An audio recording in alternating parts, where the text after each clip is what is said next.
شادی کے لیے کتنی مالی استطاعت ضروری ہے؟ امام ابو حنیفہ رحمہ اللہ تعالیٰ کے وصایا میں ہے کہ پہلے کماؤ پھر شادی کرو۔ اس کا کیا مطلب ہے؟ شادی کرنے کے لیے کتنی مالی استطاعت کا ہونا ضروری ہے؟ محمد عاصم۔ دیکھیں، شادی کے لیے شریعت میں جو حکم ہے قرآن و سنت سے، وہ یہ کمانا کہ آپ پریکٹیکلی عملی طور پہ کما رہے ہوں یہ ضروری نہیں ہے۔ اتنا بھی کافی ہے کہ آپ میں کمانے کی طاقت ہو۔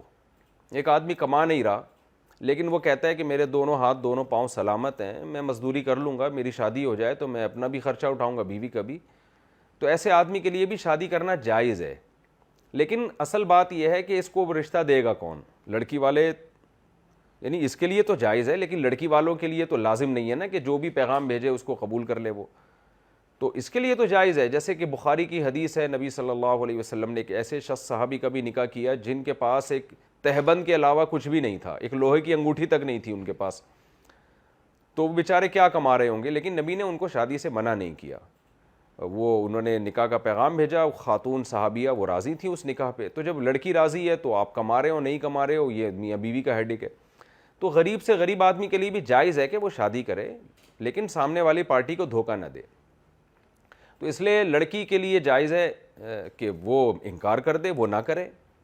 تو عام طور پر لڑکیاں یا لڑکی کے والدین ایسی جگہ نکاح کرتے نہیں ہیں جہاں آپ کما نہ رہے ہو، تو اس لیے مرد پریکٹیکلی کوشش کرتے ہیں کہ پہلے ہم کمائیں ورنہ ہمیں رشتہ کون دے گا، اور رشتہ مل بھی جائے تو مشکلات آنے کا بڑا خطرہ ہوتا ہے۔ تو اس لیے امام ابو حنیفہ کی جو وصیت مشہور ہے کہ پہلے کماؤ پھر شادی کرو، وہ اپنے زمانے کے اور آج کے بھی عرف میں یہی ہے کہ جب تک کماؤ گے نہیں تو رشتہ دے گا کون تمہیں؟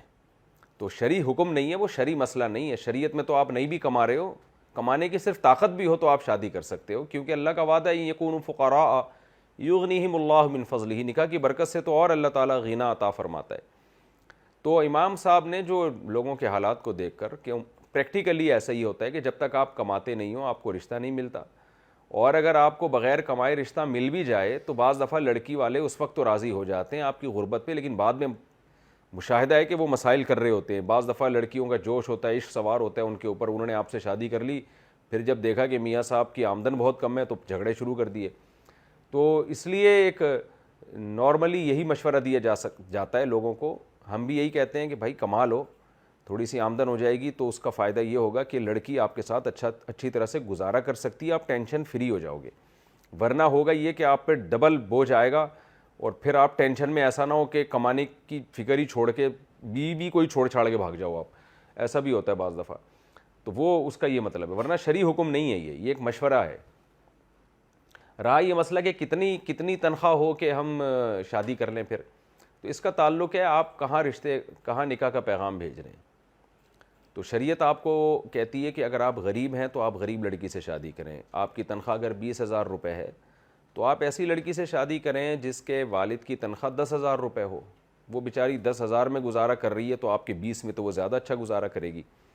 ہاں آپ کی تنخواہ 20,000 ہے اور آپ نے ایسی لڑکی کو نکاح کا پیغام بھیجا جس کے ابا کی تنخواہ 1,00,000 ہے تو وہ کہاں گزارا کرے گی آپ کے ساتھ؟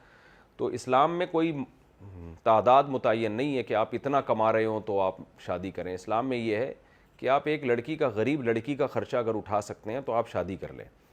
تو اپنے معیار کو آپ گرائیں، شادی میں تاخیر نہ کریں آپ۔